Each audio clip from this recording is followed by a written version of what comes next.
Tiap langkahku diatur oleh Tuhan, dan tangan kasih-Nya memimpinku di tengah gelombang dunia meragukan. Hatiku tetap terang teduh. Tiap langkahku ku tahu Tuhan yang pimpin ke tempat tinggiku dihantarnya, hingga sekali nanti aku tiba di rumah Bapa surga yang bakal. Di rumah Bapa surga yang bakal.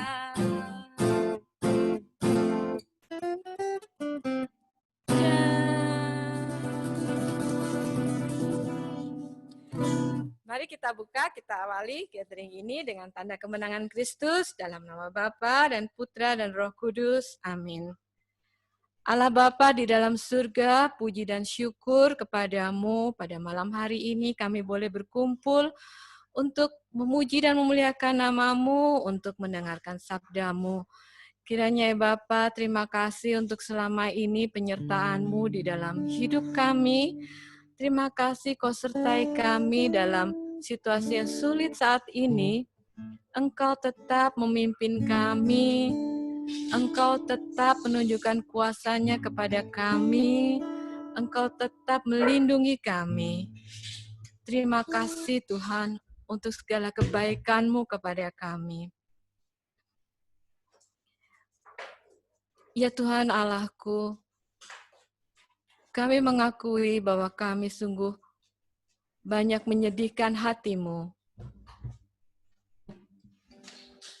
Kami sungguh melukai hati-Mu dengan segala kesalahan-kesalahan kami, segala dosa kami, segala kealpaan kami, segala keterlambatan kami untuk mengucapkan syukur atas segala yang Kau berikan kepada kami. Kiranya ya Tuhan, kami mohon ampun atas segala kesalahan dan dosa kami. Kiranya kerahiman-Mu mengalir di dalam hati kami. Allah, yang kerahiman-Mu tak dapat dipahami, dan belas kasih-Mu tak terbatas. Pandanglah kami dengan mata belas kasih-Mu, dan tambahkanlah kerahiman-Mu di dalam hati kami, supaya kami selalu berharap kepada-Mu, dan tak pernah berputus asa, walaupun dalam kesulitan yang bagaimanapun besarnya. Semoga kami selalu berharap pada kehendak-Mu yang selalu hadir dalam kerahiman-Mu. Semua doa ini ya Tuhan, kami panjatkan melalui Putra-Mu, Raja Kerahiman, yang selalu hadir bersama Engkau dan Roh Kudus, kini dan selamanya. Terima kasih Bapa, terima kasih untuk penyertaan-Mu. Saat ini, dalam gathering kami, kita lanjutkan dengan berkat anak. Apakah ada anak di sini? Anak-anak. Oh, ada Joshua. Kita tumpang tangan untuk anak-anak di komunitas ini. Allah Bapa yang Maha Baik, terima kasih untuk anak-anak di dalam komunitas ini. Baik anak-anak yang ada di Zoom saat ini ya Tuhan, maupun anak-anak di dalam komunitas kami yang tidak hadir dalam Zoom ini. Kiranya berkat yang sama mengalir bagi semua anak-anak di dalam komunitas kami. Allah Bapa yang Maha Baik, Engkau tahu isi hati anak-anak ini dan Engkau tahu isi hati orang tua yang melindungi dan membesarkan anak-anak ini. Kiranya curahkanlah Roh Kudus-Mu selalu menyertai anak ini, menyertai saat mereka belajar, saat mereka bertemu dengan temannya, saat mereka harus menghadapi masalah dalam hidupnya. Kiranya ya Tuhan, Semoga berkat-Mu selalu menyertai. Kau pimpin langkah mereka, Kau pimpin kaki mereka untuk menuju cita-cita yang mereka harapkan. Sehingga cita-cita mereka adalah seturut dengan kehendak-Mu. Terima kasih Tuhan Yesus, terima kasih, terima kasih. Amin. Terima kasih Joshua, Vina. Kita akan memulai pujian dan penyembahan. Kita akan berdoa yang lebih dalam lagi. Kita siapkan hati kita. Kita tenangkan hati dan pikiran kita. Tuhan Yesus, terima kasih untuk hadir-Mu ya Tuhan. Ini kami dengan segala kerendahan hati kami Tuhan, datang kepadamu. Kami ini bukan apa-apa ya Tuhan tanpa Engkau.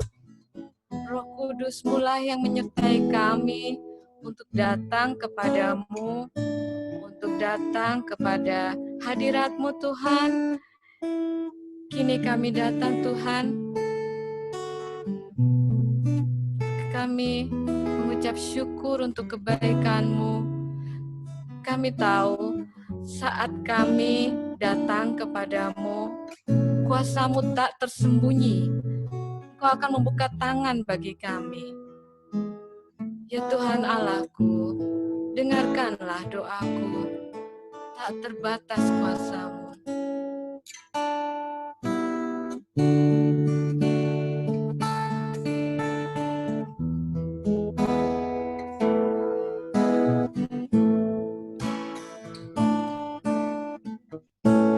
Tak tersembunyi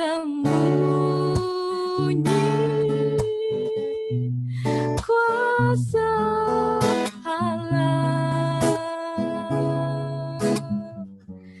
Kalaulah ditolong,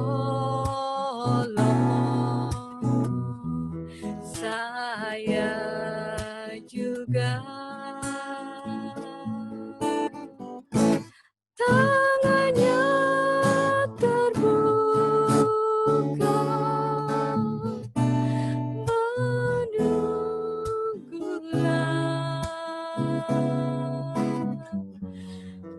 tak tersembunyi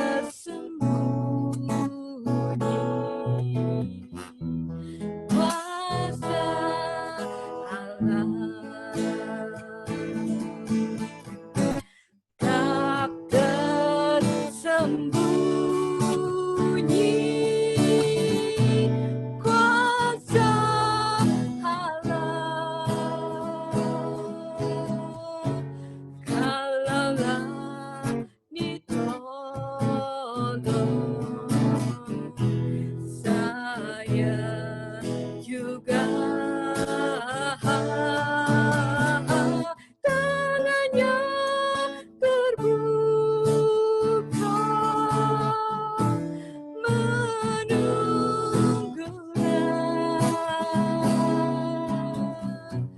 tak tersembunyi kuasa Allah. Tak tersembunyi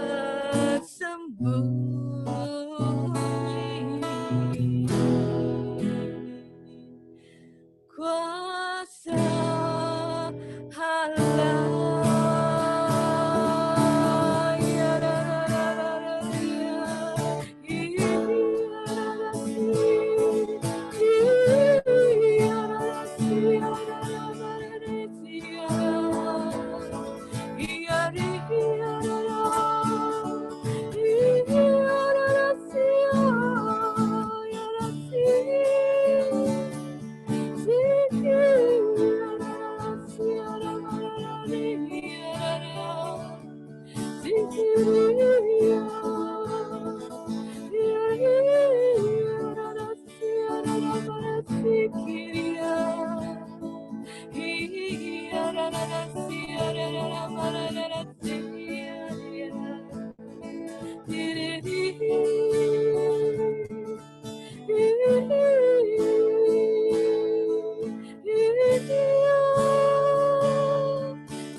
Kita rasakan kehadiran Yesus saat ini. Ketika Yesus datang menjamah kami satu persatu, ada kesembuhan, ada pemulihan, ada pengurapan.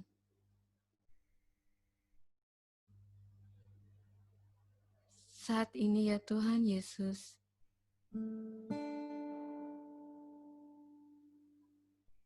Engkau datang untuk kami.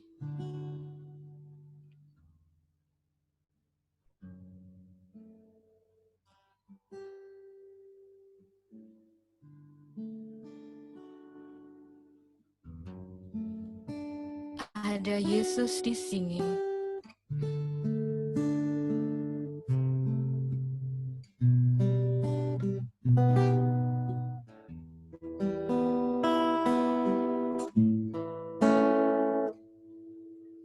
Ada Yesus. Ada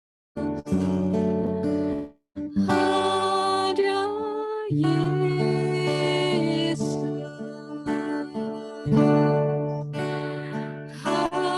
Ada Yesus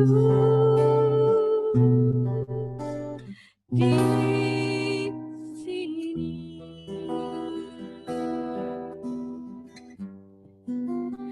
Ya jiwaku,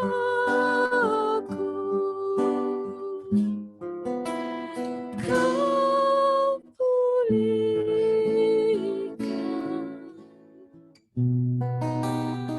Ada Yesus di sini.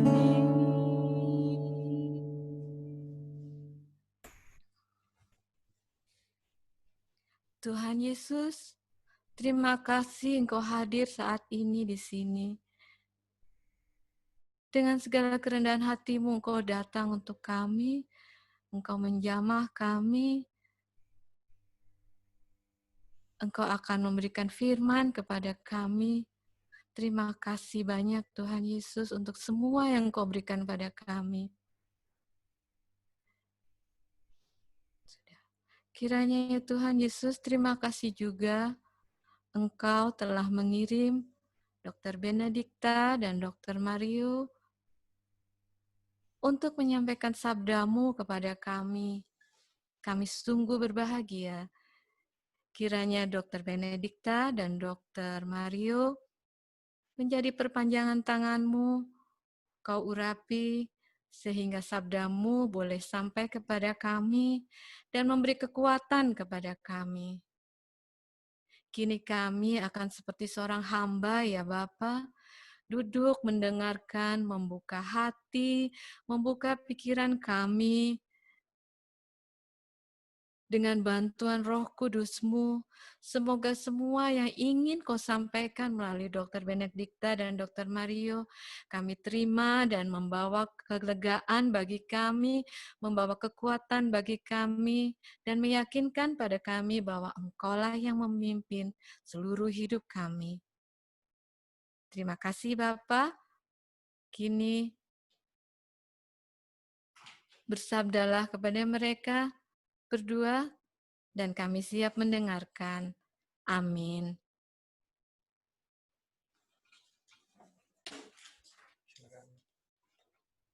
Silakan, Chris.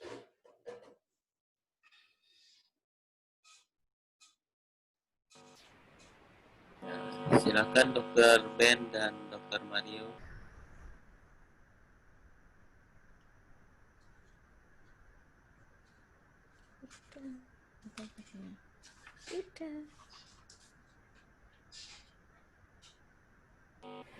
Suaranya nggak keluar.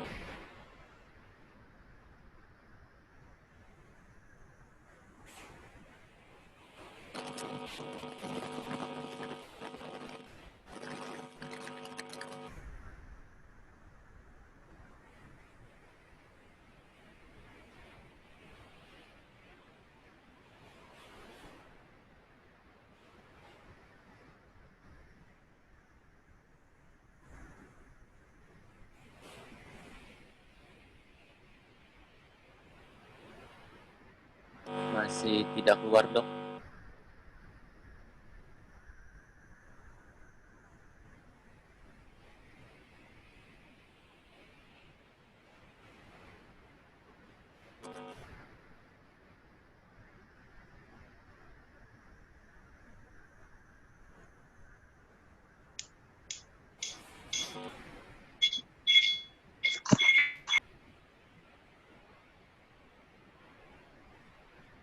Masih belum.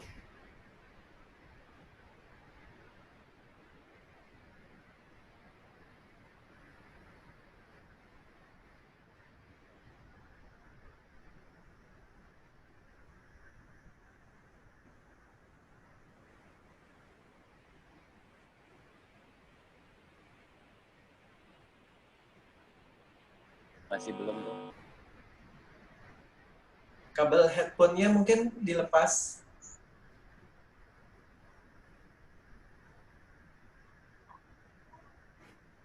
Apakah sudah didengar? Ada, Oh, ya. ya.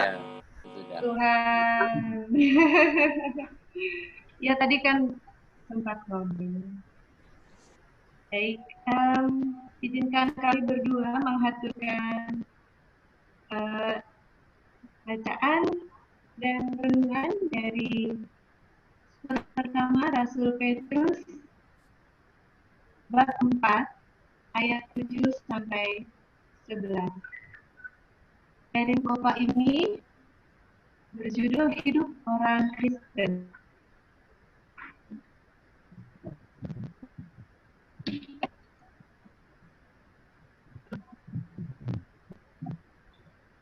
Kesudahan segala sesuatu sudah dekat. Karena itu, kuasailah dirimu dan jadilah tenang, supaya kamu dapat berdoa. Tetapi yang terutama, kasihilah sungguh-sungguh seorang akan yang lain, sebab kasih menutupi banyak sekali dosa. Berilah tumpangan seorang akan yang lain dengan tidak bersungguh-sungguh. Layanilah seorang akan yang lain sesuai dengan karunia yang telah diperoleh tiap-tiap orang sebagai pengurus yang baik dari kasih karunia. Jika orang yang berbicara, baiklah ia berbicara sebagai orang yang menyampaikan firman Allah. Jika ada orang yang melayani, baiklah ia melakukannya dengan kekuatan yang dianugerahkan Allah, supaya Allah dimuliakan dalam segala sesuatu karena Yesus Kristus. Ialah yang mempunyai kemuliaan dan kuasa sampai selama. Amin.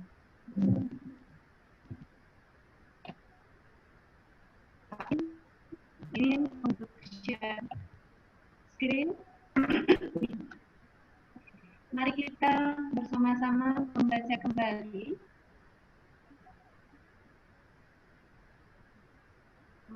Mari dengarkan dari pertama Rasul Petrus, babnya yang keempat, ayat 7 sampai 11. Apakah screen-nya ditampilkan? Saya ada buka PowerPoint.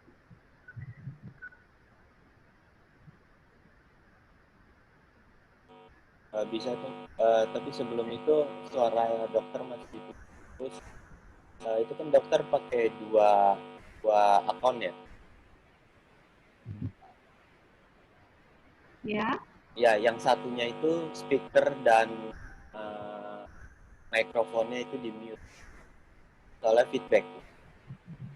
Oh, baik. Maklum ini baru pertama. Baru pertama ya. Nggak apa-apa.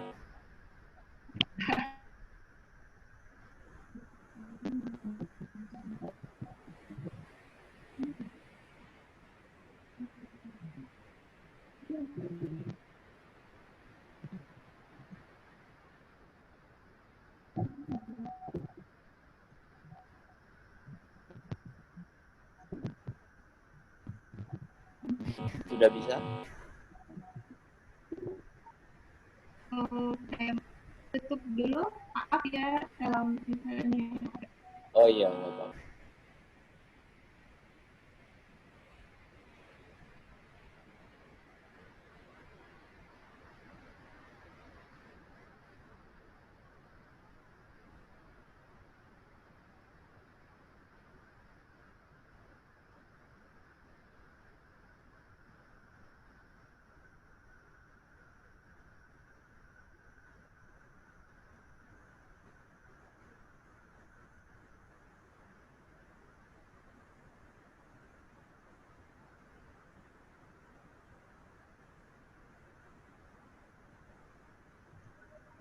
Bagaimana? Apakah sudah?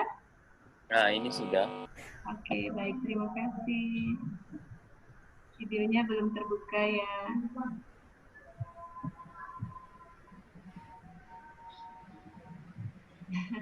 Mohon maaf atas ketidaknyamanannya. Ya, sudah lancar. Silakan Oke. dong. Eh, Kalau seandainya saya share PowerPoint, apakah bisa ya, Mas Kris? Bisa dong. Oke, silakan. Ini saya bukakan bacaan kita barusan.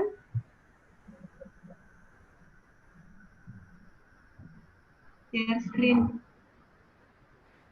Oh, nggak bisa ya? Udah bisa. Silakan dong. Coba lagi. Oke.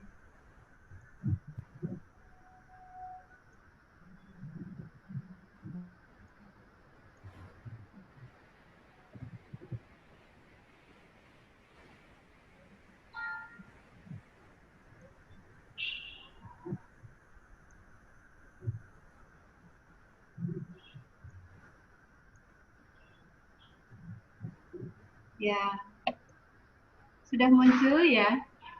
Ya, sudah dong. Baik, mari kita ulangi lagi supaya yang tadi terhalang oleh masalah teknis bisa kita dalami lagi. Bacaan dari surat pertama Rasul Petrus bab 4 ayat 7 sampai dengan 11. Kesudahan segala sesuatu sudah dekat. Karena itu kuasailah dirimu dan jadilah tenang supaya kamu dapat berdoa. Tetapi yang terutama, kasihilah sungguh-sungguh seorang akan yang lain, sebab kasih menutupi banyak sekali dosa. Berilah tumpangan seorang akan yang lain dengan tidak bersungut-sungut. Layanilah seorang akan yang lain sesuai dengan karunia yang telah diperoleh tiap-tiap orang sebagai pengurus yang baik dari kasih karunia Allah. Jikalau ada orang yang berbicara, baiklah ia berbicara sebagai orang yang menyampaikan firman Allah. Jika ada orang yang melayani, baiklah ia melakukannya dengan kekuatan yang dianugerahkan Allah, supaya Allah dimuliakan dalam segala sesuatu karena Yesus Kristus, yang punya kemuliaan dan kuasa sampai selama-lamanya. Amin. Demikianlah sabda Tuhan. Syukur kepada Allah.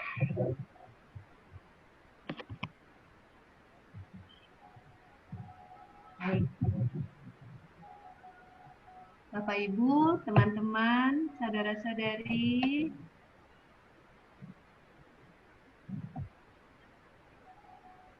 kami sangat bersyukur boleh untuk pertama kalinya ikut serta dalam gathering di OCC pada malam hari ini. Ya, kami berdua hanya mampu mengaturkan renungan dari balik tembok rumah sakit tempat kami sehari-hari menghabiskan waktu untuk pelayanan di, ya meskipun COVID maupun tidak COVID, ya memang hidupnya di rumah sakit. Jadi izinkan saya menceritakan bagaimana pelayanan-pelayanan yang kami lakukan sebagai umat Katolik, terutama dalam komunitas yang mayoritas bukan Katolik, dan sudah 10 tahun kira-kira berkarya di rumah sakit ini sebelum kami pindah dari Provinsi Sulawesi Selatan. Jadi kami di Bangka Belitung, Dr. Mario sebagai dokter penyakit dalam dan saya sebagai dokter mata, itu memberikan pelayanan yang memang sebatas apa yang kami mampu lakukan. Memang di gereja juga sedikit banyak memberi pelayanan, tapi tetap selalu kalau ada acara Natal, Paskah, kami bagian seksi kesehatan. Menyiapkan ambulans di tempat parkir, gitu. Masih tetaplah urusannya antara rumah sakit, obat dan sebagainya. Jadi itulah dunia kami. Dan karena hanya bisa itu,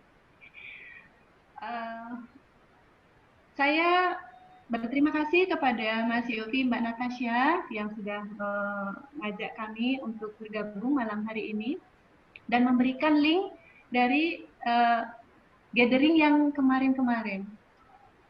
Saya sangat terinspirasi oleh link yang bersama Romo Hari yang lalu, di mana di situ ada bagian di manakah saya pada masa COVID ini.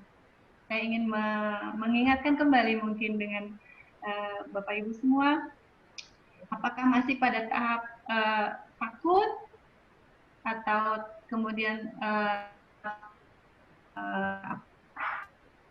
belajar di zona belajar atau sudah zona bertumbuh. Dan saya yakin pada komunitas Disciple of Jesus Covenant Community ini sudah pada tahap bertumbuh semua, ya. Nggak ada lagi yang berada di zona ketakutan. Saya percaya buktinya tetap mampu melayani, tetap bisa sharing, tetap bisa saling meneguhkan, saling menyemangati dengan teknologi yang sudah ada, dan tetap bahasa Jawanya guyup gitu ya, tetap kompak gitu bersama-sama. Dan saya yakin ini juga sebuah pewartaan, sebuah bukti nyata dari komunitas yang hidup dalam firman Tuhan. Saya 2 hari yang lalu mendapat WA sama Bapak. Bapak itu juga sangat rajin mendengarkan Daily Praise Juice dan beliau menceritakan bagaimana beliau sakit sekarang. Jadi Bapak ini sudah lansia, kemudian terserang stroke. Tapi beliau selalu rindu untuk bisa melayani. Sebagai seorang lansia menderita stroke, tidak bisa melakukan apa-apa, beliau sekarang bekerja itu jaga warnet. Jadi jaga warnet di daerah perbatasan Jawa Barat itu, dan bisa dengan gadgetnya beliau, ya mendengarkan praise juice, kemudian WA, termasuk WA yang terakhir yang saya terima dari beliau menceritakan bahwa ada konflik di dalam grup lingkungan. Kalau di tempat kami namanya KBG. Ya, kalau dulu zaman saya di Denpasar itu namanya sektor.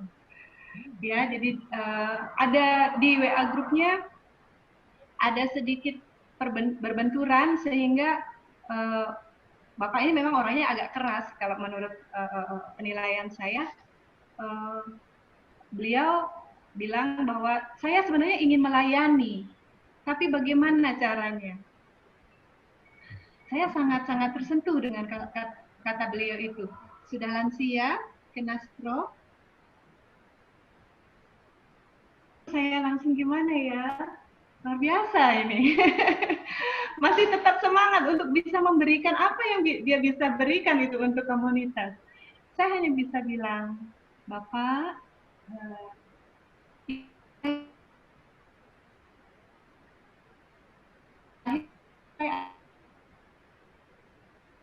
terserang istilahnya apa ya, suka lupa, pikun, demensia, salah-salah gitu ya. Tapi beliau seorang pendoa yang sangat taat. Beliau seorang legioner, ya auxiliar memang, tapi sangat rajin berdoa. Saya bilang pada masa COVID seperti ini, pelayanan kita sebenarnya Tuhan tidak pernah hentikan. Ya, jadi Tuhan selalu membuka jalan untuk kita supaya dalam segala keterbatasan kita tetap mampu melayani. Kita masih mampu memberi apa yang kita punya. Apa yang kita apa ya istilahnya sungguh-sungguh persembahkan untuk Tuhan tidak akan terhalang oleh wabah, oleh pandemi atau apapun, karena Tuhan selalu buka jalan. Yang saya sampaikan kepada Bapak, meskipun tidak bisa aktif secara fisik, secara finansial kepada lingkungan atau KBG atau sektor atau kring apa, tapi Bapak bisa berdoa. Berdoa dan sampaikan itu. Saya mendoakan Bapak Ibu sekalian. Ya, selamat bekerja, selamat melayani, saya membantu. Saya persembahkan doa-doa saya. Jadi itu yang membuat juga saya merasa terinspirasi bahwa umur tidak bisa menghalangi itu. Keterbatasan fisik, sakit, lumpuh, stroke juga tidak bisa. Pandemi juga tidak bisa. Buktinya DOCC tetap bisa bersekutu, tetap bisa mendengarkan firman Tuhan, tetap bisa saling meneguhkan, menguatkan.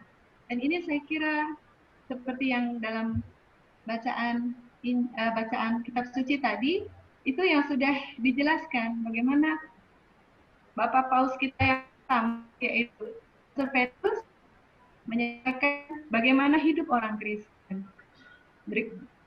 Saling memberi. Tetapi yang pertama-tama, dalam ayatnya yang pertama disebutkan bahwa kuasailah dirimu dan jadilah tenang, supaya kamu dapat berdoa.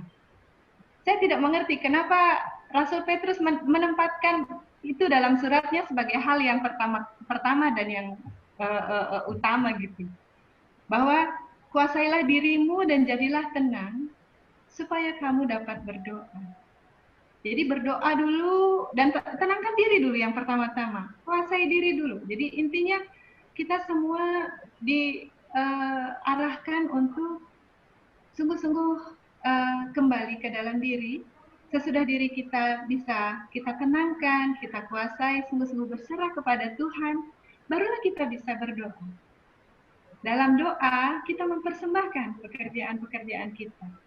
Kita melayani orang lain, kita memberi tumpangan kepada orang lain, dan kita mengembangkan apa yang memang talenta yang Tuhan sudah berikan kepada kita. Jadi saya ingin sharing sekali lagi, mungkin Dr. Mario juga, kami sharing tadi ya di meja makan, waktu makan siang, ada pasien beliau dan ada pasien saya. Pagi tadi. Jadi saya ingin berbagi kepada Bapak Ibu semua bagaimana hidup pasien itu menjadi guru bagi kami. Pasien-pasien itulah guru-guru kami. saya mendapat satu orang oma usianya 76 tahun. 2 tahun yang lalu saya sudah operasi mata kanannya. Dan puji Tuhan, Tuhan memberikan penglihatan yang baik. Oma ini punya koroner. Jadi fungsi jantungnya sudah tidak sampai 80%, sudah berkurang. Dan karena dalam kondisi begitu, dia bilang bahwa mata kiri saya nggak usah dioperasi deh, satu mata aja saya cukup bisa melihat. Dan benar, 2 tahun kemudian, kira-kira sebulan yang lalu, beliau datang kesakitan. Dia bilang tidak bisa tidur, kepalanya sakit, matanya sakit seperti mau copot keluar, dan ternyata benar. Kataraknya dalam bahasa awam itu meleleh karena saking terlambatnya. Sudah tua dan menjadi glaukoma. Pulang kali biji matanya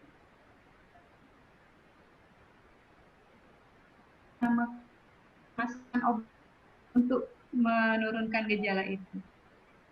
Itu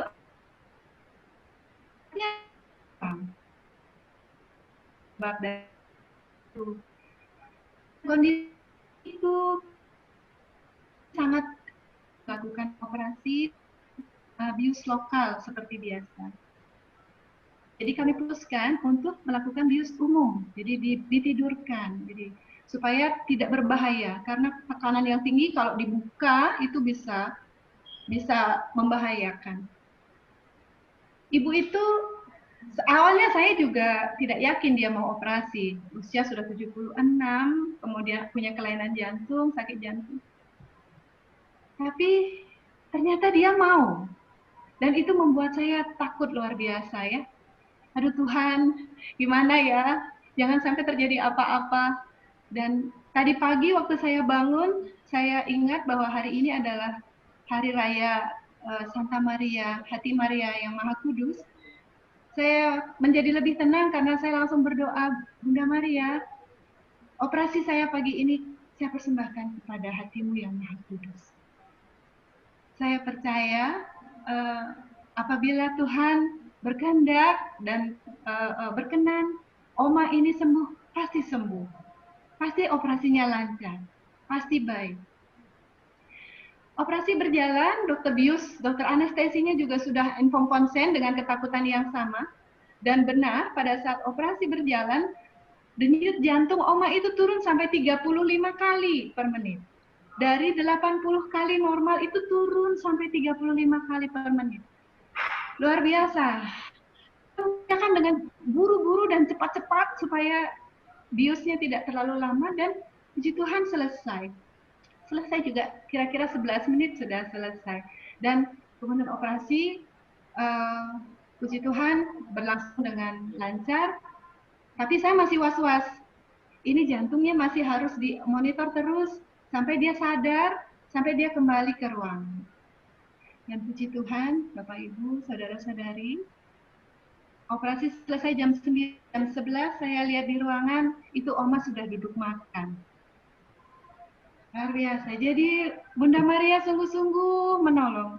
Saya rosario untuk pertama kalinya dalam hidup saya. Saya rosario itu memandang tiang infus.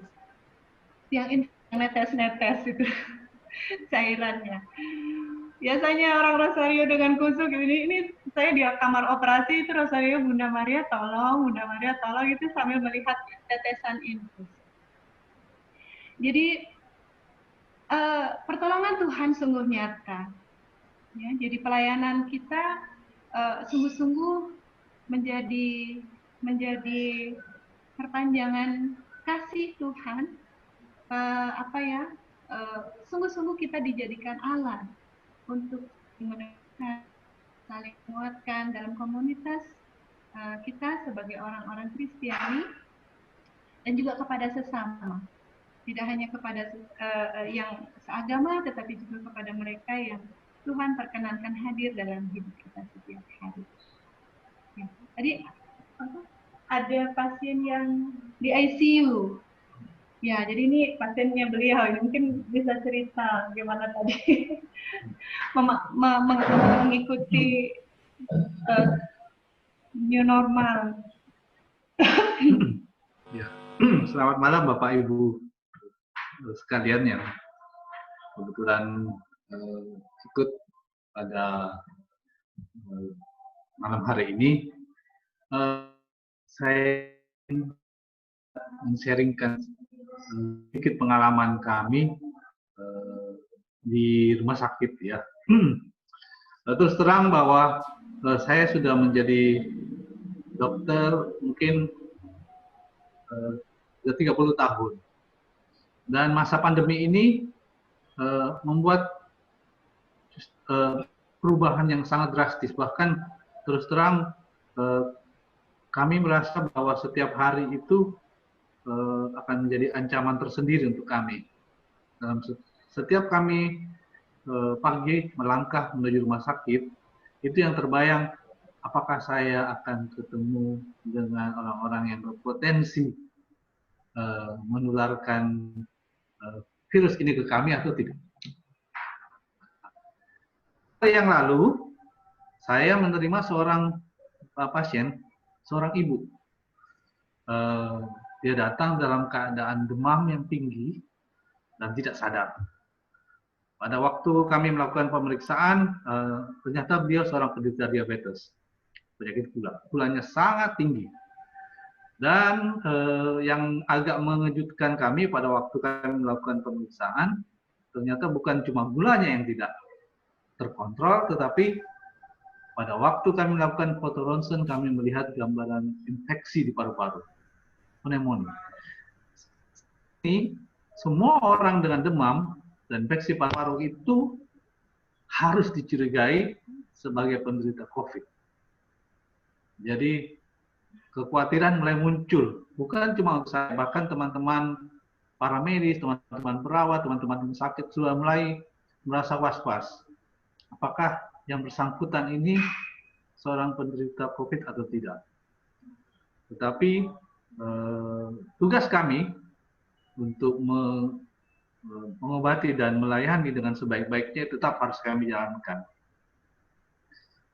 Puji Tuhan bahwa dari keadaan yang kurang baik beberapa hari yang lalu, 2 hari yang lalu beliau sadar kembali dan beliau mengatakan kepada saya, dokter, hari Sabtu itu saya, karena beliau bekerja di instansi pendidikan, hari Sabtu, hari ini, pagi ini,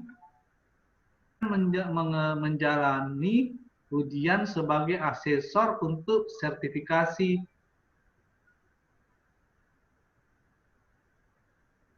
saya akan menjalani ujian itu secara online. Jadi saya mohon izin supaya saya bisa menjalani ujian itu di ICU ini secara streaming, didampingi oleh anak. Terus saya bilang, oke, saya lihat kondisi ibu besok. Maksud saya itu kemarin, apakah memungkinkan atau tidak? Jangan sampai nanti saya izinkan, atau hari ini beliau sudah kembali dalam keadaan buruk karena beberapa hari yang lalu itu beliau nggak sadar. Dan kemudian pada waktu sadar pun masih sesak ya. Semalam saya ngecek lagi, beliau masih sesak. Saya agak khawatir. Jadi saya mulai berdoa, mudah-mudahan besok pagi sesuatu akan terjadi dan beliau merasa lebih kuat.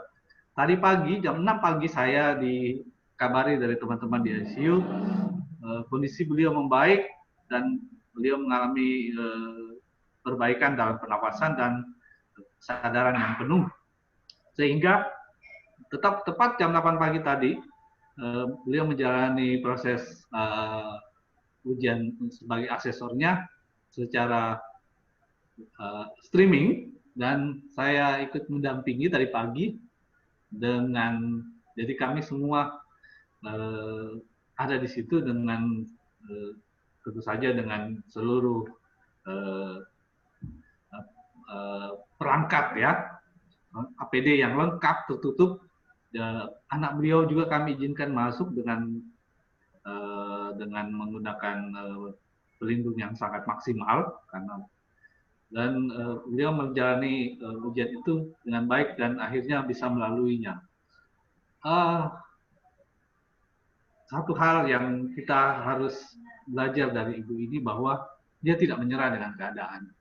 Jadi pada waktu itu saya juga mulai berpikir, oke, memang situasi menjadi sulit sekarang ini, sehingga saya kira kalau kita tidak punya keinginan atau iman yang kuat, maka tentu saja saya kira itu akan menjadi hal yang sulit bagi kita untuk menjalani kehidupan di masa yang akan datang. Kita berdoa saja bahwa masa pandemi ini bisa segera berlalu, karena terus terang saya semakin hari memang kami semakin waspada.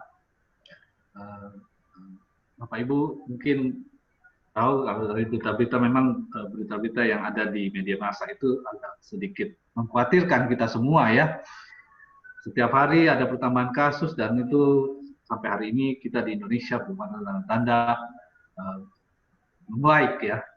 Bahkan saya punya beberapa grup dengan teman-teman dokter, itu ada grup teman-teman dokter saya, kebetulan karena saya alumni Surabaya, Erlangga, dan Surabaya sekarang itu menjadi zona hitam. Sedih sekali karena di setiap hari itu pada saat di grup itu yang dulunya kami pakai sebagai wadah untuk berdiskusi satu sama lain soal masalah-masalah yang kami temui dalam kehidupan sehari-hari sebagai dokter. Sekarang isinya itu cuma bela sungkawa. Jadi isinya penuh dengan berita duka cita, sehingga itu menjadi beban yang berat juga untuk kami, karena setiap hari cuma dapat berita-berita begitu saja ya. Sehingga pada saat kami akan menjalankan tugas kami sehari-hari itu tampaknya seolah-olah ada ketakutan. Jadi apakah memang harus seperti ini tantangan yang harus kita hadapi, dan sampai kapan? Sehingga saya rasa inilah saatnya iman kita kembali diuji. Apakah kita mau menjalaninya dengan sebaik-baiknya, atau lebih baik kita mundur saja kalau kita takut.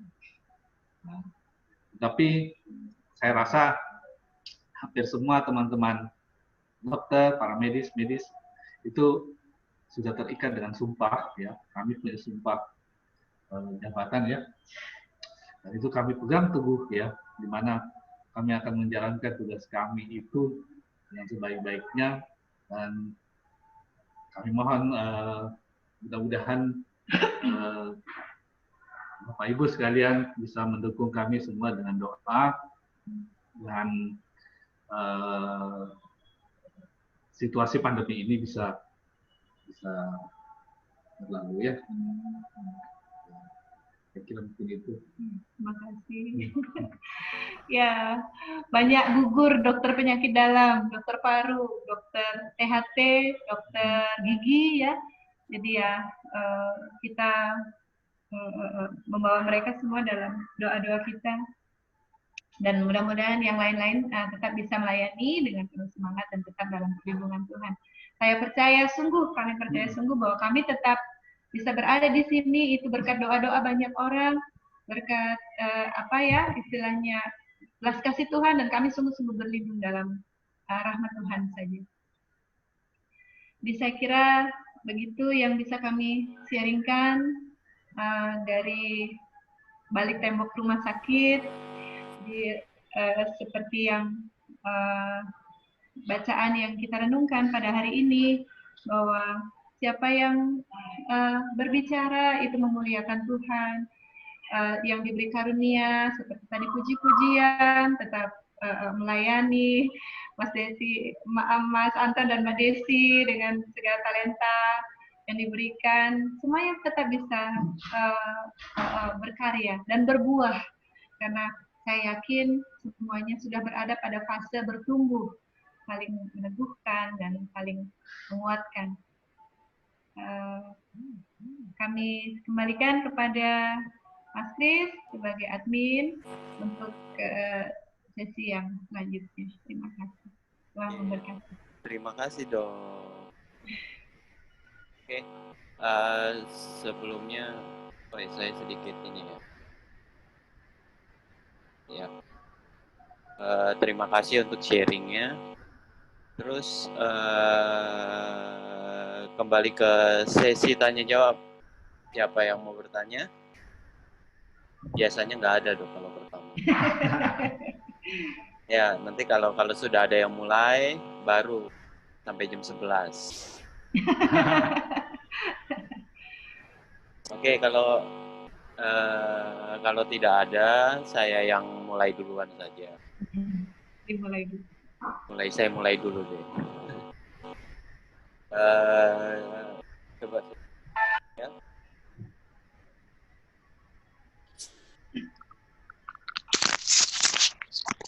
Iya. Pertanyaan saya seperti ini dok. Jadi banyak dokter yang hebat gitu dulu, ya kan? Dulu sebelum pandemik ini banyak dokter yang hebat, banyak dokter yang istilahnya apa ya, melayani bukan karena semata uang gitu, bukan dia pergi ke tempat terpencil tanpa melihat uang atau segala macam gitu. Tapi kan untuk sekarang kita sudah masuk ke masa pandemik seperti ini, bukan lagi berbicara tentang uang seperti itu, tapi kesehatan kan bisa dibilang kesehatan lebih penting daripada uang seperti itu, ya kan? Sekarang saya sempat ada pertanyaan gitu, apa sih perasaannya para dokter ya gitu, ketika apa ya, yang tadi dokter Mario juga sudah bilang, dokter juga sudah bilang bahwa kita jaga-jaga nih, satu pasien masuk ke rumah sakit aja pasti langsung dicurigai,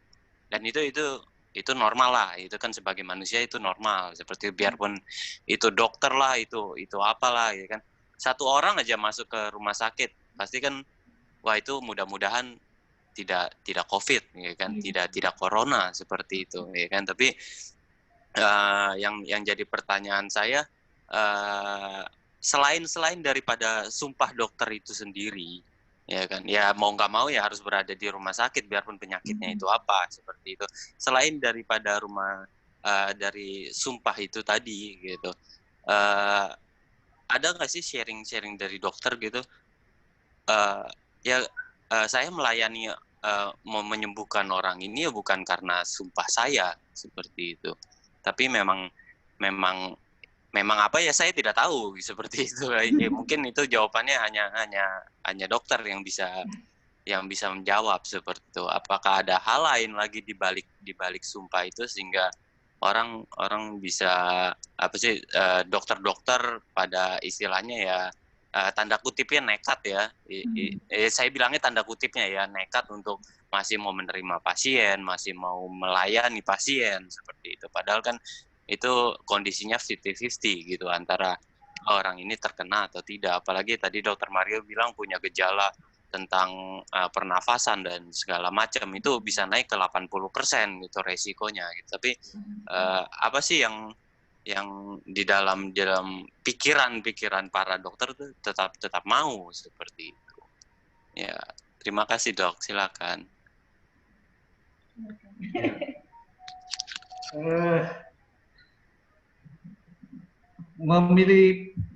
Terima kasih atas pertanyaannya. Memilih profesi dokter itu untuk saat ini memang menjadi tantangan tersendiri. Disinilah sebenarnya akan terlihat ya bahwa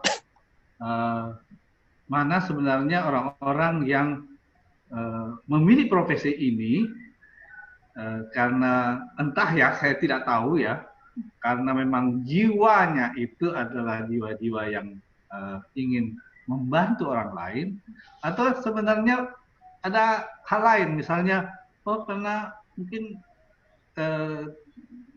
dalam benak atau dalam pandangan masyarakat bahwa kalau kita menjadi dokter atau apa gitu, karena saya tahu nih banyak sekali nih orang tua juga ingin sekali anaknya kalau ditanya, anaknya kalau bisa kuliah kedokteran aja ada apa? Zaman sekarang saya rasa pandangan-pandangan seperti itu sudah mulai harus diubah. Pandemi ini adalah salah satu titik di mana semuanya berubah. Kalau dulu orang melihat bahwa menjadi dokter itu adalah ukurannya bukan cuma pelayanan tetapi juga finansial, maka sekarang ini tidak ada finansial. Bahkan kami harus terus terang juga bahwa rumah sakit saat ini mengalami penurunan pendapatan yang sangat drastis. Jadi kalau dihitung-hitung sebenarnya secara finansial memang semuanya anjlok, bukan semua ya, saya rasa bukan cuma kami saja saya rasa, karena semua di masalah seperti ini semua akan dulu. Tapi disinilah kemudian terlihat bahwa sebenarnya jiwa pelayanan yang diberikan oleh seorang dokter itu akan kelihatan. Apakah yang bersangkutan itu memilih profesi sebagai dokter karena di dalam Sumpah Dokter itu disebutkan bahwa seorang dokter itu menjalankan tugas luhur, ya. Saya ingat betul itu, berkali-kali saya ingat Sumpah Hipokrates yang kami sebutkan pada waktu kami dilantik jadi dokter, itu kan disadur dari sumpah yang ditulis oleh Hipokrates, bahwa jabatan dokter itu adalah harus menjalankan tugas luhur untuk memberi pelayanan yang terbaik. Tidak sama sekali menyebutkan masalah finansial. Jadi kalau yang menjadi dokter karena urusan misalnya pendapatan atau uang, saya kira inilah saatnya untuk mulai beralih profesi. Ya, ini saya kira pandemi ini membuat semuanya menjadi new normal kembali, termasuk kami. Ya, apakah dokter itu kemudian menjadi profesi yang melayani karena ancaman serius ada, tetapi secara finansial menurun drastis.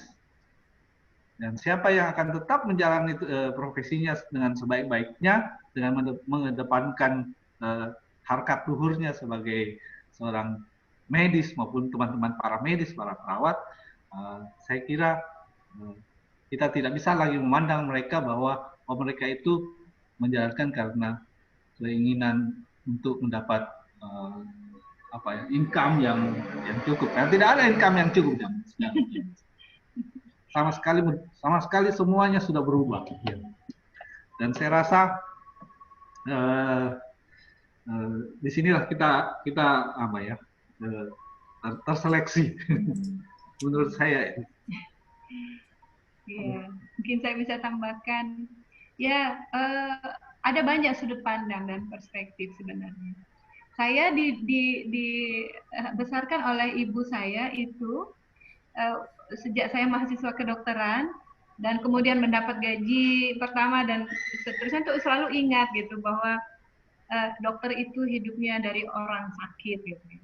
Jadi apa segala sesuatu yang diperoleh itu sungguh-sungguh mengingat mereka, mengingat bagaimana kita sesungguhnya harus memberikan apa yang kita punya, waktu, pikiran, ilmu dan sebagainya yang terbaik yang kita punya untuk mereka.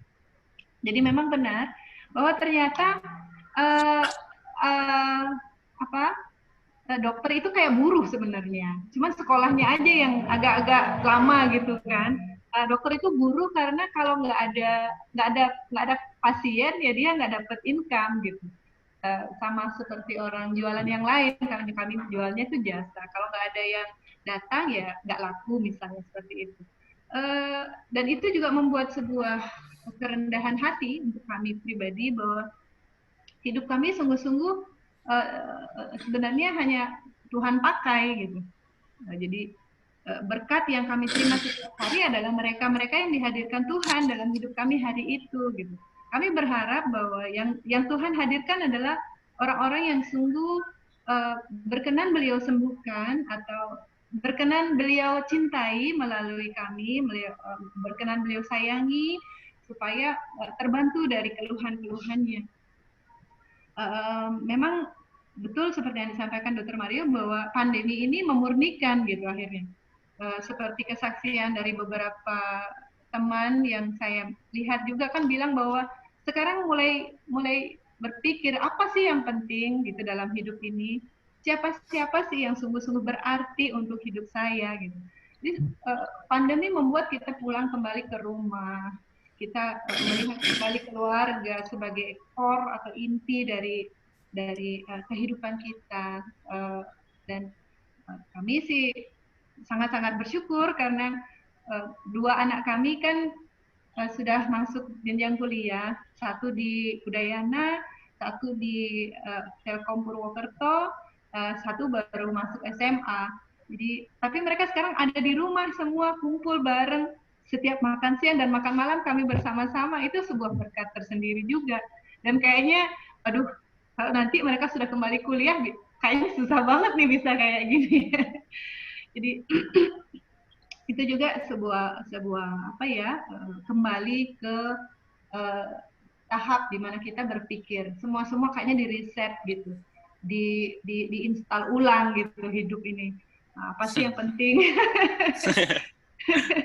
Iya, jadi kami juga begitu dalam pelayanan kami, pasien tidak ada yang datang kecuali sungguh-sungguh sakit, sungguh-sungguh ada keluhan. Tidak ada lagi yang hanya sekedar kontrol atau apa, menahan diri untuk pergi, apalagi ke rumah sakit karena sangat-sangat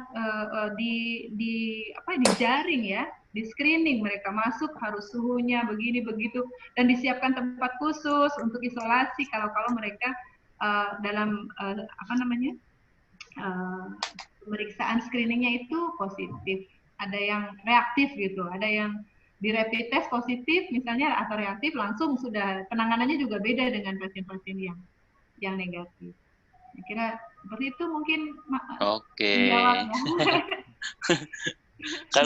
Kalau saya boleh tanya agak sedikit ini ya, agak sedikit langsung ke intinya ya. Sumpah dokter itu boleh nggak sih dalam masa pandemik ini dokter itu punya hak untuk tidak melayani? Soalnya kan masalahnya kan udah nyawa ya, seperti itu. Punya hak nggak sih dia? Apakah memang ya namanya sumpah ya harus gitu? Apakah mereka punya hak untuk menghindari atau tidak?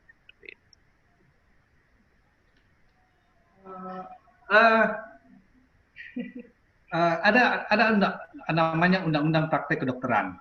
Ya.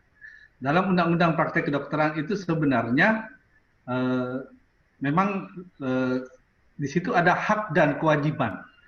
Ada hak dan kewajiban seorang dokter, tapi ada juga hak dan kewajiban pasien. Ya. Nah, hak dan kewajiban dokter itu adalah dia memang harus melakukan tugasnya dengan sebaik-baiknya, dengan pengetahuannya yang terbaik. Tetapi juga dia harus didukung oleh sarana dan prasarana yang tidak membahayakan. Ya, jadi misalnya kita tahu bahwa kita akan berhadapan dengan kasus COVID nih, infeksi. Terus, tapi kami tidak disediakan alat pelindung diri yang memadai. Maka itu ada hak sebenarnya dari seorang dokter untuk menolak untuk melakukan pelayanan. Ya, jadi itu ada dalam undang-undang praktek kedokteran. Ya, jadi karena masalahnya kan jadi panjang ceritanya ini nanti karena saya akan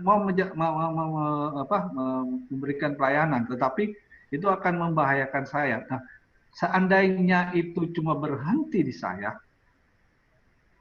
saya siap misalnya. Tapi kalau misalnya saya pulang ke rumah membawa juga virus itu dan memindahkannya lagi ke keluarga, urusan jadi panjang. Sehingga sebenarnya ada hak dokter juga untuk tidak menjalankan tugasnya. Tapi kalau kami sudah disediakan dengan sarana dan prasarana yang memadai, maka seorang dokter wajib dan harus menjalankan tugasnya. Karena apa yang dipersyaratkan dalam undang-undang itu sudah disediakan oleh pemerintah. Ya. Nah, sayang sekali memang itu belum merata terus terang. Untuk teman-teman kami yang di tempat-tempat yang jauh, teman-teman kami yang ada di Papua, teman-teman kami yang ada di NTT, itu semua pada umumnya belum didukung oleh sarana-prasarana yang memadai, ya, sehingga berbahaya untuk mereka. Sehingga kadang-kadang situasi menjadi sulit. Ya, pada saat kami harus menjalankan tugas, tetapi apa yang mendukung kami itu tidak cukup untuk membuat kami bisa menjalankan tugas sebaik-baiknya. Saya kira ini juga penting ya. Makanya jangan kaget ya kalau misalnya kita datang ke rumah sakit sekarang, kita bahkan tidak bisa melihat lagi wajah dokternya. Karena semua sudah tertutup. Ini dokternya siapa ya? Sehingga kami itu di rumah sakit itu, di balik baju hazmat kami yang tertutup rapat, yang mata kami cuma tinggal kelihatan itu, Kayak ninja ya kayak ninja itu, kayak astronot, itu di dada kami ada tulisan nama kami masing-masing. Sehingga pasien itu masih bisa mengenal, oh yang datang ini dokter saya toh, bukan dokter siapa ini saya nggak kenal, termasuk teman-teman perawat. Nah, itu memang situasinya menjadi seperti itu sekarang.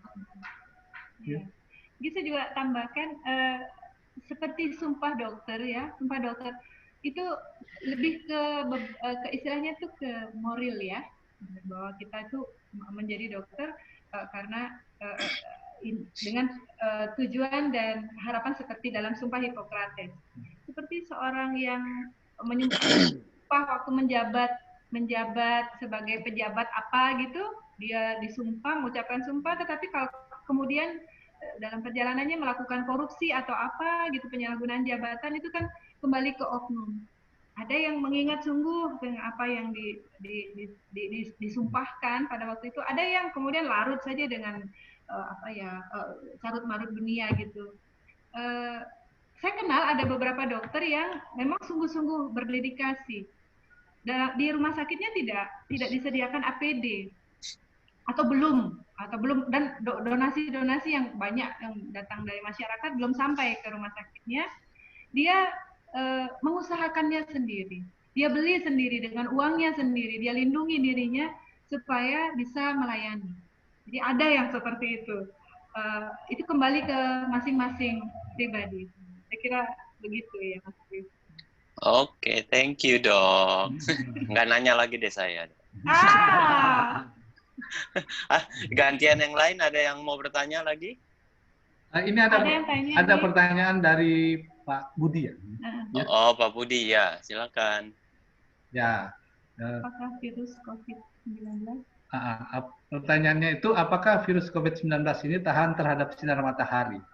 Nah, ini sesuatu yang harus kita pahami bersama, bahwa virus corona atau yang kita kenal dengan COVID-19 ini baru dikenal sejak Desember 2019. Jadi ini baru sekali ya. Sehingga sebenarnya secara medis kami pun sebenarnya baru dalam perjalanan waktu ini mulai mengenal karakter dari virus ini. Memang di awal-awal disebutkan karena kami itu cuma berdasarkan virus-virus yang sudah ada sebelumnya.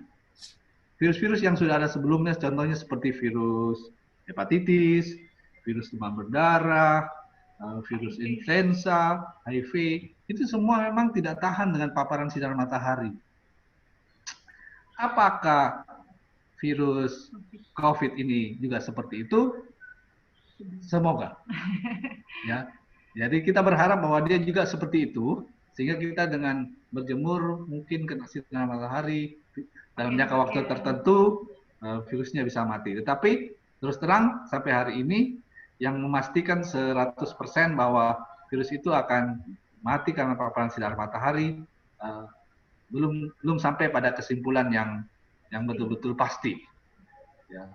Tetapi memang disarankan kita mulai lebih sering berjemur dengan matahari itu karena kita melihat virus-virus sebelumnya virus-virus sebelumnya yang sudah dikenal, itu ternyata memang sebagian besar justru tidak akan tahan terhadap paparan matahari. Ya.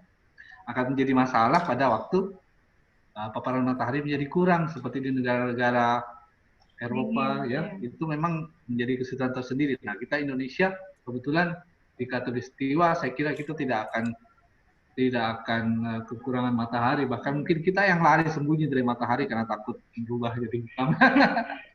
Takut hitam malah.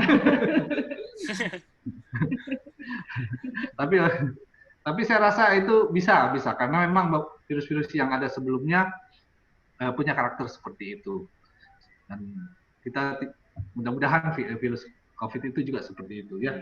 Jadi salah satunya juga kita yang percaya begitu, pakaian-pakaian itu kan berlapis tuh. Ya. Jadi begitu sampai di rumah, sebelum masuk ke dalam rumah, pakaian luar itu dibuka, entah itu jaket, atau dijemur dulu kalau pas ada matahari.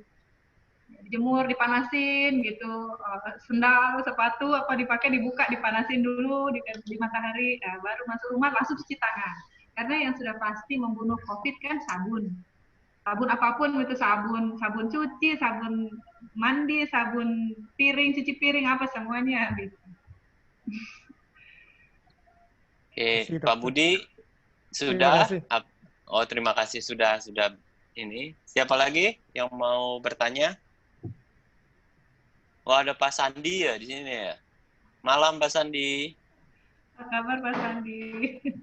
Ada Pak Sandi. Malam semua. Saya videonya nggak saya aktifin, lagi makan kacang. Salam kangen. Ya, saya ikut karena jujur saya pengen lihat saudara saya yang 2 orang ini. Mbak Wayan, Mas Dino. Kangen banget loh. Kapan ini bisa cipika-cipiki peluk-peluk lagi? Iya. Halo Yofi. Halo semua teman-teman. Kangen banget sama kalian. Iya, kangen juga. Bisa berjauh-jauhan aja dulu. Iya, makanya ada di sini. Pak Sandi ada pertanyaan Pak Sandi? Ya. Bu Erna nih, Bu Erna. Ya, saya dulu. Jadi begitu tadi siang saya lihat ada info mengenai acara malam ini, saya langsung terbayang wajah Dr. Wayan dan Dr. Mario. Saya ingin lihat raut wajahnya seperti apa, karena dalam bayangan saya pastilah ketakutan, pastilah was-was gitu ya. Karena kebetulan saya juga punya kakak dokter gitu. Tapi kelihatannya ternyata Dr. Mario dan Dr. Wayan ini lebih muda tetapi lebih berani gitu ya. Termasuk saya juga adik-adiknya semua menyarankan untuk sudah tutup prakteknya dulu gitu. Karena kakak saya udah umurnya 75 tahun. Artinya kata orang lebih rentan gitu. Tapi nggak mau tutup katanya. Jadi tetap aja mesti terima pasien. Nah, makanya terbayang di saya pengen lihat nih. Ternyata saya lihat nggak ada kekhawatiran seperti yang disampaikan Dr. Mario tadi, bahwa sebetulnya ternyata dalam hatinya ada ketakutan, tapi dari wajahnya saya lihat di layar kayaknya oke aja gitu. Gitu. Dua-duanya malah tambah fresh, tambah gemuk Mbak Erna. Kami di rumah saja tambah gemuk, tambah cabi. Semua teman-teman yang saya lihat di sini juga damai sejahtera ya wajahnya. Amin. Iya. Tapi kita nggak bisa ngelihat mukanya ini Bu Erna. Ini apa wajahnya? Baru kita. Sepintas. Kan pura-puranya lagi dipingit. Wajah kita berdua jadi pingit. Iya. Saya lagi setrika. Oh iya, benar. Nanti saya habis ini nyuci baju, Mbak Erna. Air baru jalan. Iya. Ya sama emak ya. Betul, emak-emak. Ada lagi pertanyaannya? Ayo, sebelum saya tutup loh. Ayo, ada lagi pertanyaannya? Apa 3 gathering kita ngebahas ini terus sudah pada pintar semua nih dok kayaknya nih. Oh iya. sudah pada bertumbuh ya. Sudah pada tidak bertumbuh. Sudah siap-siap jalan-jalan ke mall. Oh, sudah siap. Iya. Ya. Ada? Kalau tidak ada, saya yang tanya lagi nih. Nanti besok kita Zoom yang berdua aja dok ini dok. Saya tanya, dokter jawab.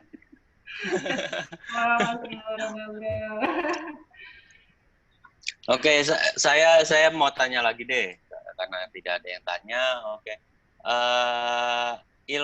ilmu kedokteran itu kan ilmu kayak apa ya? Ilmu pastilah istilahnya. Kalau saya bilang ya itu ya ilmu pasti, ada penyakit, obatnya ini dan segala sesuatunya ada teorinya dan segala macam seperti itu. Nah, sekarang saya mau kaitkan dengan doa nih seperti itu. Ya, dengan doa yang kayak orang bilang, wah, lu sakit lu berdoa aja, gitu. Lu berdoa aja sampai iman lu kuat, ya kan, wah sembuh deh seperti itu. Nah kan, ya kita semua tahu lah nggak mungkin seperti itu, kan, nggak mungkin seperti itu, tapi ya nggak bisa dipungkiri juga banyak orang yang imannya setinggi gunung ya seperti itu gitu. Apakah ada memang di grupnya dokter ya, di grupnya dokter yang bilang wah orang seperti itu memang ya memang umurnya udah nggak panjang deh nanti seperti itu atau apalah seperti itu kan, itu kaitannya kayak apa ya, ilmu kedokteran yang sudah paten dengan teori ya,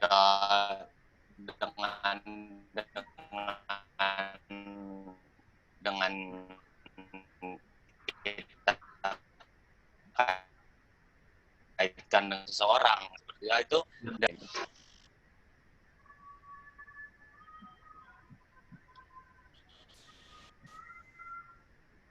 Ya, terima kasih Mas Kris. Mungkin saya sharing sedikit. Kalau menurut kami, kita kembali kepada arahan bahwa manusia itu terdiri dari 3, tubuh, jiwa, dan roh. Ya. Kalau kami sebagai dokter, ilmu yang kami dapatkan itu memang ilmu-ilmu eksak yang khusus sebenarnya mempelajari tidak keseluruhan dari manusia sejatinya yang terdiri dari tubuh, jiwa, dan roh itu. Kami hanya mampu sepertiganya, yaitu mempelajari tubuh itu saja. Karena dengan segala ilmu, dan itu pun ilmu harus update terus ternyata. Zaman saya koas, waktu dokter muda dulu, ngompres bayi itu harus air es gitu misalnya. Ternyata itu sekarang, di zaman sekarang, itu ilmu sesat. Jadi harus ada tambahan-tambahan lain yang ternyata ngompres itu nggak cuma ngompres air es gitu kan. Nah, ilmu kedokteran kemudian berkembang.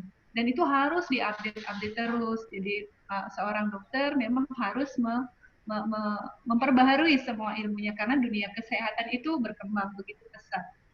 Itu yang pertama.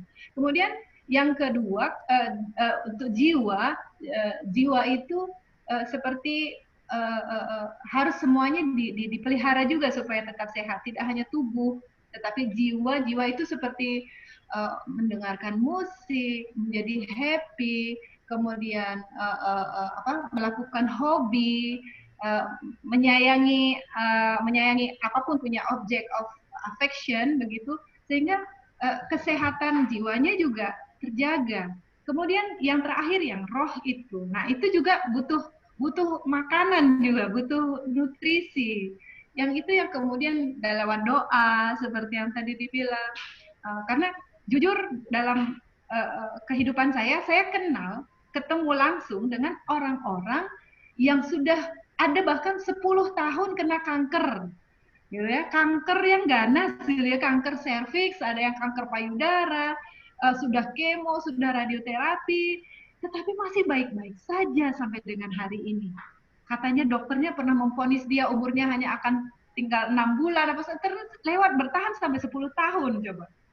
Ternyata setelah saya bergaul baik dengan mereka, ternyata itu yang mereka bilang.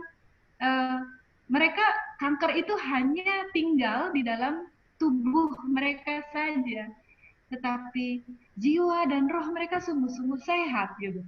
Jadi akhirnya kanker itu nggak berkembang kemana-mana ya, begitu-begitu saja. Setiap kali diperiksa ya cuman masih segitu aja gitu, nggak tumbuh dan berkembang, dan dia damai hidup dengan itu. Itu sangat-sangat membuat paradigma saya sebagai orang medis itu terbuka, dan saya sungguh-sungguh kemudian merasa, aduh benar-benar ya kami dokter ini harus belajar lebih rendah hati lagi, bahwa kami tidak bisa memvonis usia orang harus begini begitu, karena itu tergantung dari yang bersangkutan pribadi, bagaimana relasinya dengan Tuhan, bagaimana kemudian dia memaknai hidupnya, dan bagaimana kemudian dia bisa menerima tubuhnya yang misalnya sakit atau bagaimana itu. Seperti Oma yang tadi pagi operasi umur 76 tahun, kelainan jantung, kok mau gitu operasi, dan itu kan sebuah apa ya, penguatan juga buat kami para tenaga medis untuk membantu dia, dan puji Tuhan akhirnya rahmat Tuhan sampai kepada dia dan dia bisa sembuh dengan baik gitu. Itu yang memang sungguh-sungguh karya ilahi itu nyata sungguh dalam hidup kita. Saya kira itu, Chris, mungkin ada tambahan. Satu hal yang sangat menarik menurut saya di masa-masa pandemi ini, bahwa semua orang kan memang diminta untuk supaya dia punya imun dan daya tahan tubuh yang kuat ya. Jadi semua orang itu berlomba-lomba mempelajari, mengetahui bagaimana nih caranya supaya imun saya bisa meningkat. Mulai dari pola hidup yang bagus ya, istirahat cukup, makan yang bergizi, dulu makan vitamin dan sebagainya, nutrisi. Terus ternyata juga yang juga disebut-sebut bahwa sistem imun kita akan meningkat pada saat kita berada pada stres yang terkendali. Jadi orang banyak sedikit-sedikit kalau jangan banyak stres loh, jangan banyak marah loh, itu menurunkan imun. Ya, marah-marah. Jadi kita menjadi lebih apa ya, hidup kita menjadi lebih rileks, lebih berpasrah, lebih banyak berdoa ya, karena untuk menekan stres kita. Jadi saya kira mendekatkan diri pada Tuhan di zaman-zaman pandemi seperti ini adalah sesuatu yang akan meningkatkan juga imun kita. Karena kita tahu bahwa saya punya pegangan yang lain selain pengetahuan. Karena pengetahuan saja tanpa iman itu kayaknya tidak akan maksimal. Tapi iman saja tanpa pengetahuan ya sama aja juga. Itu kayaknya seperti bunuh diri. Jadi kalau sudah tahu ini zaman-zaman mau buat acara, misalnya kalau misalnya saya senang sekali kalau bahwa gereja kita itu betul-betul memperhitungkan itu. Iya. Kapan sebenarnya kita harus bisa, umat sudah gelisah nih, kapan nih kita bisa ke gereja lagi. Tetapi dari KWI itu berkali-kali memperhitungkan dengan matang apakah ini sudah aman atau tidak. Ya. Hati-hati. Jadi tidak cuma berasa oh pokoknya saya datang karena saya beriman sama Tuhan, saya datang saya pasti selamat deh. Tapi kenyataannya bahwa kardinal kita juga memperhitungkan bahwa ada bahaya kalau kita tidak memperhitungkan bahwa kita tahu bahwa virus ini punya sifat yang sangat ganas. Jadi saya rasa keseimbangan itu menjadi hal yang menarik yang untuk kita pahami bersama saat ini. Saya kira dua-duanya harus dibuat, ya semuanya mesti dibuat. Oke, thank you. Udah, nggak ada lagi? Sudah, tidak ada. Kalau tidak ada, kayaknya sudah cukup malam juga. Oke, kalau tidak ada, ya Ya, satu pertanyaan pamungkas deh dok dari saya. Mau sampai kapan untuk pelayanan jadi dokter? Mau sampai kapan? Aduh, Chris, kami tidak tahu apalagi kalau bukan jadi dokter, Chris. Oh gitu ya. Ya jadi selama kami ada lah, Chris. Selama kami ada. Nggak bisa jualan soalnya, Chris, nggak pintar. Iya. Soalnya Oh, nggak bisa jualan. Dokter itu bukan pekerjaan sebenarnya, profesi. Oke, kalau gitu terima kasih untuk Dokter Mario dan Dokter Ben yang menemani kita malam hari ini. Thank you banget ya untuk pengetahuannya juga. Dan kita lanjut pengumuman ya. Untuk pengumumannya minggu depan akan Pengumuman. coba kita ada gathering lagi atau apa, nanti akan lebih lanjut lagi dengan siapanya juga. Pengumumannya lagi, oh ya, satu pengumumannya untuk gua mari misalnya langsung untuk yang mau memberikan sumbangan kasih untuk pengembangan dan pemeliharaan Gua Maria Ratu Surga Plato. Oke, itu saja. Terima kasih untuk Pak Anton, Bu Desi, dan tentunya untuk Dr. Mario dan Dr. Ben, dan untuk kita semua yang sudah berkumpul pada malam hari ini di Zoom. Terima kasih banyak. Tuhan memberkati kita semua. Amin. Ya, saya kembalikan kepada Bu Desi. Silakan. Kita lanjutkan dengan doa syafaat sejenak. Saat ini ya Bapa, dengan segala rahmat-Mu, kami ingin berdoa untuk saudara-saudara kami yang telah kami janjikan dalam doa. Kami berdoa untuk teman-teman di komunitas kami yang sedang sakit, baik di rumah maupun di rumah sakit, terutama teman kami Ayu. Mohon jamahan-Mu ya Tuhan agar pasca operasi boleh segera membaik sehingga Ayu bisa kembali beraktivitas. Kami berdoa juga untuk teman yang menjaga Ayu selama di rumah sakit, Kak Tina. Kiranya Kau jamah pula kesehatan untuk Kak Tina. Kami mohon kabulkanlah doa kami ya Tuhan. Kami berdoa juga untuk Ibu Mutia di Jogja yang pada waktu itu seminggu lalu beliau hadir, dan mohon jamahan-Mu ya Yesus, semoga rahmat dan kasih-Mu melimpah kepada Ibu Mutia, semoga beliau boleh semakin sehat sehingga boleh beraktivitas kembali. Kami mohon kabulkanlah doa kami. Kami berdoa untuk teman-teman kami yang telah meninggal dunia di komunitas kami ya Tuhan, yaitu Yuliana Niken Larasati, Finansial Lisa Gunadi, dan Baby Elijah Sachi. Semoga beristirahat kekal dalam damai abadi di rumah Bapa. Kami mohon kabulkanlah doa kami. Anugerahkanlah kesembuhan bagi semua yang terjangkit COVID-19, jamah dan urapi yang terpapar COVID-19. Berilah istirahat kekal kepada mereka yang berpulang karena wabah COVID-19 dan dalam damai-Mu. Dekaplah pula dalam kasih-Mu ya Bapa para tenaga medis, para dokter, perawat, dan seluruh petugas kesehatan. Kami mohon kabulkanlah doa kami ya Tuhan. Inilah doa-doa yang kami panjatkan Tuhan. Kami sungguh mengimani bahwa tangan-Mu tak kurang panjang untuk segera menolong, dan telinga-Mu tak kurang tajam untuk mendengarkan keluhan dan doa-doa kami. Kita satukan dengan doa yang diajarkan oleh Tuhan Yesus sendiri. Bapa kami yang ada di surga, dimuliakanlah nama-Mu, datanglah kerajaan-Mu, jadilah kehendak-Mu, di atas bumi seperti di dalam surga.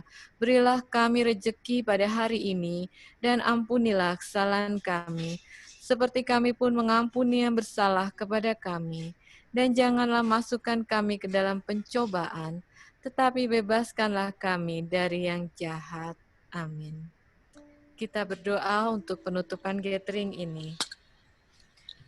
Tuhan Yesus, terima kasih Tuhan Engkau hadir saat ini, Engkau memberikan banyak pengetahuan kepada kami ketika para dokter yang berada di garda depan saat ini, saat virus ini mewabah ya Tuhan, kami menjadi tahu bahwa kami harus tetap selalu beriman, selalu dalam rahmat iman-Mu, dan selalu menggunakan akal budi kami untuk menghadapi virus ini. Terima kasih Tuhan Yesus. Terima kasih. Tuhan Yesus, kami juga berterima kasih karena hari ini kami boleh merayakan hati tersuci Santa Perawan Maria. Kau kirimkan Bunda Maria kepada gerejamu ini untuk mendampingi kami setiap hari dalam menuju kekudusan. Semoga kami meneladani kemurnian hati Bunda Maria dan ketekunannya dalam mendengarkan dan melaksanakan kehendak Allah, serta hidup dari firman yang menyempurnakan segalanya. Terimalah salam kami ya Bunda Maria. Salam Maria, penuh rahmat Tuhan sertamu. Terpujilah engkau di antara wanita, dan terpujilah buah tubuhmu Yesus. Santa Maria, Bunda Allah, doakanlah kami yang berdosa ini sekarang dan waktu kami mati. Amin. Kemuliaan kepada Bapa dan Putra dan Roh Kudus, seperti pada permulaan, sekarang, selalu, dan sepanjang segala abad. Amin. Dalam nama Bapa dan Putra dan Roh Kudus. Amin. Terima kasih semuanya. Chris, silakan Chris. Mana Chris?